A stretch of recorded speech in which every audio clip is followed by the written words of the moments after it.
Hello student, my name is Manish. आज मैं बात करने वाला हूँ राष्ट्रीय उपलब्धि सर्वेक्षण 2021 कक्षा 10वीं विषय गणित का सॉल्यूशन इस वीडियो में बताने वाला हूँ। तो स्टूडेंट वीडियो को लाइक शेयर और यूट्यूब चैनल को सब्सक्राइब कर ले। इस वीडियो का पीडीएफ टेलीग्राम चैनल पर मिलेगा। टेलीग्राम चैनल का लिंक डिस्क्रिप्शन पर दिया गया। Let's start the video. Question number first, यदि एक गोले का पृष्ठीय क्षेत्रफल 324 पाई सेंटीमीटर की घात 2 है तो उसका आयतन क्या होगा। तो पृष्ठीय क्षेत्रफल 4 पाई आर स्क्वायर इक्वल टू आपको दिया 324 पाई। यहाँ से त्रिज्या का मान प्राप्त हो जाएगा। आयतन के सूत्र में मान रखेंगे। आयतन का सूत्र क्या होता है, 4/3 पाई आर की घात 3। सूत्र में मान रखने पर जो इसका उत्तर आया 972 पाई सेंटीमीटर की घात 3 होगा। किसी लंबवृत्तीय बेलन के आधार का क्षेत्रफल दिया 154 सेंटीमीटर की घात 2 दिया है। उसके बाद आयतन दिया 6160 सेंटीमीटर की घात 3। बेलन का वक्री पृष्ठ ज्ञात करेंगे तो आ जाएगा 1760 सेंटीमीटर की पावर 2। त्रिज्या 8 सेंटीमीटर वाले एक ठोस गोले को पिघलाकर 2 सेंटीमीटर वाली ठोस गोलियां कितना बनाया जा सकता है, उसकी संख्या आपको ज्ञात करना है। तो इसका उत्तर होगा 64। उसके बाद है किसी शंकु की ऊंचाई और त्रिज्या आपको दिया गया है, एच और आर का मान दिया गया। तो शंकु का आयतन ज्ञात कर सकते हैं 1/3 पाई आर स्क्वायर एच सूत्र से। तो इसका जो उत्तर आया वो 528 सेंटीमीटर की घात 3 होगा। एक वृत्ताकार चकती की त्रिज्या 7 सेंटीमीटर, मोटाई 1/2 सेंटीमीटर है। ऐसी 50 चकतियों को एक के ऊपर एक रखकर एक ठोस लंबवृत्तीय बेलन बनाया जाता है। इस बेलन का वक्रीय पृष्ठीय क्षेत्रफल कितना हो जाएगा, 1100 सेंटीमीटर की पावर 2 इसका आंसर आया। उसके बाद ये एक्स की घात 2 धन बी एक्स धन सी बराबर 0 के आपको रूट्स बताना है। मूल क्या होगा इसका, तो -b plus minus square root b की पावर 2 -4ac/2a होगा। उसके बाद सातवें क्वेश्चन x-2a x-a का मीन बताना है। तो इसका मीन कितना हो जाएगा, 5x होगा। निम्न में से कौन सा कथन ट्रू है, तो प्रत्येक परिमेय संख्या एक पूर्णांक संख्या होती है। cos 30 अंश, तो cos 30 अंश का मान कितना होता है, √3/2। cos 60 अंश का मान होता है 1/2। दोनों के बीच का डिफरेंस आया आपका 0। उसके बाद है यदि ए का कोऑर्डिनेट बी का सी का और डी का कोऑर्डिनेट आपको एक चतुर्भुज की भुजाएं, तो चतुर्भुज ए बी सी डी का आपको क्षेत्रफल ज्ञात करना है। तो क्षेत्रफल का मान जो प्राप्त हुआ वो 72 वर्ग इकाई होगा। tan थीटा का मान 3/4 है। तो cot थीटा क्या होगा, तो tan थीटा इक्वल टू क्या होता है, 1/cot थीटा होता है। तो इसका जो उत्तर हो जाएगा आपका 4/3 होगा। cos 45 अंश और sin 30 अंश, तो cos 45 अंश का मान होता है 1/√2 और sin 30 अंश का मान होता है 1/2। दोनों को हल करेंगे तो आया 1/2√2। tan 13 बराबर होगा आपका cot 77 डिग्री के बराबर होगा। उसके बाद किसी पासे को एक बार फेंका जाता है तो अभाज्य प्राइम नंबर आने की जो प्रोबेबिलिटी होगी वो 1/2 होगा। 3 बार प्राइम नंबर्स आ सकते हैं। कौन कौन से आपके प्राइम नंबर, 2 होगा, उसके बाद 3 होगा और 5 होगा। तो इसका जो प्रायिकता आएगा वो 1/2 होगा। बंटन आपको दिया गया प्राप्तांक और बारंबारता, इसका आपको माध्य ज्ञात करना है। तो आपको समीशन निकाल लेना है, x.fi दोनों का समीशन निकाल लेना है और समीशन ऑफ fi निकालना है आपको। माध्य का फॉर्मूला होता है x bar equal to summation of fx upon summation of x होता है। सूत्र में आप मान रखेंगे तो इसका उत्तर आ जाएगा 9। 12 संख्याओं का माध्य 11 है। यदि 3 संख्याओं 2, 5 और 6 को क्रमशः 6, 5 और 2 से बदल दिया जाए तो नया माध्य में कोई बदलाव नहीं होता, इसका माध्य 11 ही रहेगा। सॉल्यूशन के लिए आप लोग टेलीग्राम चैनल को ज्वाइन कर लीजिए, वहाँ पर आपको प्रोवाइड कर दिया जाएगा सॉल्यूशन को। 3 सिक्कों को एक साथ उछाला जाता है तो जीत आने की प्रोबेबिलिटी कितना होगा, तो 8 इसका क्या होगा, संभावित होगा। और इसमें आने की जो प्रोबेबिलिटी होगी वो 1/8 होगा। 2 पासों की एक अकेली उछाल पर द्विग, यानी कि दोनों ही पासों पर एक ही संख्या आने की प्रोबेबिलिटी कितना हो जाएगा आपका, 1/6 होगा। 6 तो आपका संभावना हुआ। उसके बाद आपको 2 पासे को फिर फेंक रहे हैं तो यहाँ पर 36 हो जाएगा। 6 गुणा 36, तो 6/36 यानी कि 1/6 इसका उत्तर होगा। उसके बाद एक है अर्थमेटिक प्रोग्रेशन दिया गया है समानांतर श्रेणी, इसका 10वां पद ज्ञात करना है। तो A N equal to A plus N minus one D सूत्र से इसका उत्तर होगा 32। उसके बाद एस एन इक्वल टू होता है n upon two bracket two ए plus N minus one D सूत्र से आपका ये उत्तर आया माइनस का 320।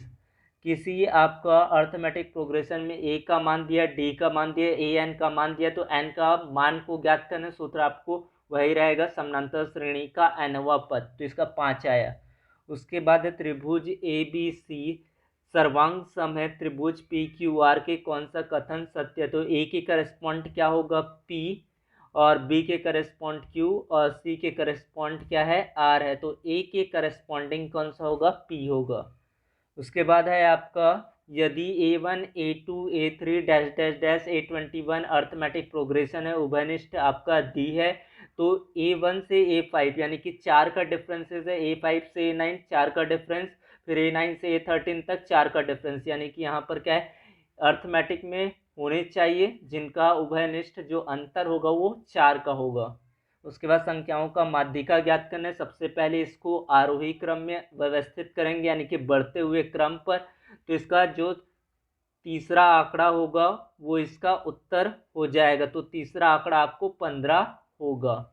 अशून्य परिमेय और एक अपरिमेय संख्याओं का गुणनफल हमेशा क्या होता है अपरिमेय संख्या होती है। उसके बाद 4 सेंटीमीटर वाले एक वृत्त का एक त्रिज्याखंड ए ओ बी है जो वृत्त के केंद्र पर 45 अंश का कोण अंतरित करता है। इस त्रिज्याखंड का सेंटीमीटर की पावर 2 में क्षेत्रफल कितना हो जाएगा 2 पाई होगा। रैखिक युग्म को आप लोग हल करेंगे तो इसका नो सॉल्यूशन प्रोवाइड हो, नो सॉल्यूशन इसका आंसर आएगा, यानी कि कोई हल नहीं है। किसी द्विघात समीकरण के मूल 1 और 3 है तो वह समीकरण कौन सा होगा, तो क्या होता है एक्स स्क्वायर माइनस मूलों का योग प्लस मूलों का गुणनफल इक्वल टू 0, तो सूत्र में मान रखेंगे तो x square minus 4x plus 3 equal to 0 होगा। उसके बाद है nवां पद ज्ञात करना है। श्रेणी का nवां पद कितना हो जाएगा 13 माइनस 5 दिए गए अर्थमेटिक प्रोग्रेशन के लिए। यदि संख्याएं 2 7 और k धन 4 एक अर्थमेटिक प्रोग्रेशन में, तो k का मान ज्ञात करना है, तो k का मान आया यहाँ पर 8। किसी अर्थमेटिक प्रोग्रेशन के 3 पदों का योग 51 है, उसके प्रथम और तृतीय पदों का गुणनफल 240 है, तो निम्न में से कौन सा अर्थमेटिक प्रोग्रेशन का सर्वांतर होगा 7 होगा। तो इन लोगों का हल आपको टेलीग्राम पर मिल जाएगा, टेलीग्राम चैनल को ज्वाइन कर लो, यूट्यूब चैनल को सब्सक्राइब करना ना भूले। शांत जल में एक नाव की चाल 5 किलोमीटर प्रति आवर है, धारा के अनुकूल 2 घंटे में 15 किलोमीटर की दूरी तय करती है, तो धारा का चाल कितना होगा 2.5 किलोमीटर पर आवर होगा। यदि किसी अर्थमेटिक प्रोग्रेशन का nवां पद 3 n धन 1 है, तो उसका 30वां पद आपको निकालना है। तो यहाँ से आप पहले प्रथम पद सर्वांतर वाले पदों को ज्ञात करेंगे, उसके बाद इसका 30वां पद ज्ञात करेंगे। nवां पद आपको दिया गया है तो इसका 30वां पद आपको निकालना है, कितना होगा 91। उसके बाद बहुपद के शून्यक बताना है। तो शून्यक क्या होता है, शून्यकों के गुणनफल होता है c/a यानी कि 1/2। द्विघात समीकरण आपको दिया गया, इसका कोई वास्तविक मूल्य नहीं होगा, इसका ऋणात्मक मान आपको विविध करके सूत्र से आएगा। उसके बाद f(x) आलेख नीचे दिया गया इसके शून्यकों की संख्या। तो यहाँ पर ये जो कर्व गया है उन्होंने x अक्ष को कितने बार कट किया वही उसका शून्यक कहलाता है, तो यहाँ पर 4 हो जाएगा। उसके बाद दो त्रिभुज A B C P Q R, तो ए बी बटे क्यू आर, बी सी बटे पी आर, सी ए बटे पी क्यू है, तो यहाँ पर p के करस्पॉन्डिंग यानी कि क्या हो जाएगा पी क्यू पी, तो इसका लास्ट ऑप्शन करेक्ट हो जाएगा। Triangle P Q are congruence होंगे किसके सी ए बी के। उसके बाद देखते हैं दो समरूप त्रिभुजों की संगत भुजाएं 9:4 के अनुपात में इन त्रिभुजों का अनुपात कितना हो जाएगा 81:16 होगा। यदि एक वृत्त की दो त्रिज्याओं के बीच का कोण 140 अंश है, तो इन त्रिज्याओं के सिरों पर खींची गई स्पर्श रेखाओं के बीच का कोण कितना हो जाएगा 40 अंश होगा। 100 प्रेक्षणों का माध्य 50 प्राप्त किया गया, लेकिन बाद में यह ज्ञात किया गया कि एक प्रेक्षण 150 के स्थान पर गलती से 50 पढ़ा गया। सही माध्य आपको बताना है, करेक्टेड मीन आपका कितना होगा 51। उसके बाद शीर्ष का ये शीर्ष आपको दिया गया, कोऑर्डिनेट दिया गया, इसका क्षेत्रफल बताना है। 4 5 1 3 6 7 का त्रिभुज का क्षेत्रफल ज्ञात करना है 1/2 वाले सूत्र से। आपको इसको ज्ञात करना है। तो ज्ञात करने के बाद 1 वर्ग इकाई इसका उत्तर होगा। ऊंचाई 30 सेंटीमीटर, त्रिज्या 14 सेंटीमीटर। एक बेलन को पिघलाकर 7 सेंटीमीटर वाले बेलन के रूप में ढाला जाता है, तो नए बेलन की ऊंचाई कितना होगा? 120 सेंटीमीटर। साइन थीटा का मान 1/2 दिया है, तो कॉसेक स्क्वायर थीटा का मान कितना होगा? यहाँ पर 4 हो जाएगा। केंद्र O वाले एक वृत्त का व्यास AB है, P उस बिंदु पर एक स्थिति बिंदु है, कोण PAB 60 अंश हो, तो कोण PBA का मान यहाँ पर ज्ञात करना है। तो यहाँ पर A से P ये 90 डिग्री हुआ, 90 एंड 60 डिग्री, तो 60 कितना हो गया? 150 डिग्री। तो आपका एंगल सम प्रॉपर्टी यूज करेंगे तो तीनों कोणों का योग 180 अंश होता है, तो 180 में से 30 को घटा दे, 180 में से 150 घटा देंगे, क्योंकि यहाँ पर 60 एंगल बना। एंगल पी होगा आपका 90 अंश का, और 180 से इसको माइनस करेंगे तो कितना हो जाएगा? 30 अंश प्राप्त होगा। उसके बाद दी गई आकृति में ए बी और ए सी केंद्र O के वृत्त की दो बराबर जीवाएं क्वाड है, तो एंगल आपको AOB बता दिया 100 डिग्री का, तो एंगल AOC बताना है। तो एंगल AOC फाइंड आउट करने के लिए दोनों ही ट्रायंगल को हम लोग क्या प्रूफ कर लेंगे? सबसे पहले कॉन्ग्रुएंसी प्रूफ कर लेंगे। अगर ये समरूप होते हैं तो दोनों त्रिभुजों की जो संगत कोण होंगे वो क्या हो जाएंगे? बराबर होंगे, तो इसका 100 अंश उत्तर आ जाएगा। दो धनात्मक पूर्णांकों A और B का यूक्लिड विभाजन प्रमेय का कथन है कि ऐसी दो अद्वितीय पूर्ण संख्याएं Q और R विद्यमान है, A = BQ + R, जहां पर क्या होगा? 0 is less than R equal R and is less than of B होगा। लास्ट ऑप्शन इसका करेक्ट हो जाएगा। उसके बाद दी गई आकृति में APB और CQD समानांतर स्पर्श रेखाएं, इनकी बीच की त्रिज्या है आपका 5 सेंटीमीटर है, तो PQ आपको ज्ञात करना है। तो 5 और 5 आपका कितना हो जाएगा? 10 सेंटीमीटर हो जाएगा। PQ यहाँ पर आपका क्या है?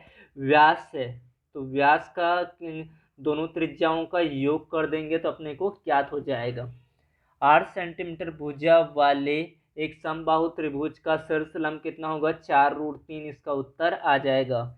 किसी समचतुर्भुज के विकर्णों की लंबाई 16 सेंटीमीटर और 12 सेंटीमीटर है, उस समचतुर्भुज की भुजा कितना होगा? 10 सेंटीमीटर होगा। उसके बाद है DEF ट्रायंगल PQR में कोण D बराबर है कोण Q के, कोण D बराबर है कोण Q के, और कोण R बराबर है E के। तो यहाँ पर सेकंड ऑप्शन का D के करस्पॉन्ड यहाँ पर क्या दिया गया? Q दिया गया, और E के करस्पॉन्ड में क्या होना चाहिए? R होना चाहिए। दी गई आकृति में आपको DE समानांतर BC दिया गया है, AD का मान आपको दिया गया है, AE का मान दिया है, BD का मान दिया है, EC का मान दिया है। तो आप इसको थेल्स प्रमेय से ज्ञात करके इसका उत्तर ज्ञात कर सकते हैं। तो इसका 30 सेंटीमीटर उत्तर होगा। केंद्र O वाले एक वृत्त के बाहरी बिंदु P से दो स्पर्श रेखाएं इस प्रकार खींची गई, वे परस्पर लंब है। यदि प्रत्येक स्पर्श रेखा की लंबाई 6 सेंटीमीटर है तो OP बराबर होगा। तो इसका भी सॉल्यूशन आपको टेलीग्राम पर मिलेगा। उसके बाद है ट्रायंगल ABC समरूप है ट्रायंगल PQR के, तो एरिया ऑफ ABC PQR = 9/4, तो area of ABC upon area of PQR equal to इसके करस्पॉन्डिंग साइड इक्वल होगा AB का स्क्वायर अपॉन BC का स्क्वायर अपॉन क्या होगा? QR का स्क्वायर होगा। तो सूत्र में आप मान रखेंगे तो QR का मान यहाँ पर 10 सेंटीमीटर प्राप्त होगा। दी गई आकृति में XPY केंद्र O वाले एक वृत्त की स्पर्श रेखा कोण OQPY 60 अंश है, तो कोण OQP आपको निकालना है। तो OPQ कितना हो जाएगा? यहाँ पर आप देखिए, तो यहाँ पर आपको क्या बोला गया है? QPY कितना दिया आपको? 60 अंश दिया गया। OQNP ये क्या है आपका? 90 डिग्री का, तो ये आप फाइंड आउट कर सकते हैं। तो इसका उत्तर आया आपका 30 अंश। मध्य बिंदु के निर्देशांक क्या होता है? x1 + x2/2 y1 + y2/2 सूत्र से आप निकालेंगे तो इसका उत्तर हो जाएगा 8 और 12। पहली 20 सम संख्याओं का योग, पहली 20 विषम संख्याओं के योग का k गुना हो तो k का मान कितना हो जाएगा? 21/20। दो सर्वांग वृत्तों के चाप संगत केंद्रों के पर क्रमशः 60 अंश और 20 अंश के कोण बनाते, तो संगत चापों की लंबाइयों का अनुपात कितना होगा, 3:1 होगा। दी गई आकृति में व्यास 34 सेंटीमीटर है ए से डी तक 34 है, वृत्त के केंद्र ओ है, ए बी है आपका, ए से बी तक के आपको दिया गया 30 सेंटीमीटर, तो ए सी कितना हो जाएगा आपका 15 सेंटीमीटर और बी सी होगा 15 सेंटीमीटर। तो इस सूत्र से आप लोग ओ सी का मान निकालेंगे पाइथागोरस थ्योरम से, तो वो आ जाएगा 8 सेंटीमीटर। यदि दी गई आकृति में वृत्त का केंद्र ओ है, वृत्त का केंद्र क्या है, ओ है, कोण ए ओ बी 90 अंश का है, कोण ए बी सी आपका 30 अंश दिया गया है, तो सी ए बी का मान कितना हो जाएगा, 105 अंश होगा। Thank you for watching video. जो भी क्वेश्चन पर डाउट हो तो कमेंट बॉक्स पर मैसेज करें। Thank you for watching video, subscribe the channel. Thank you.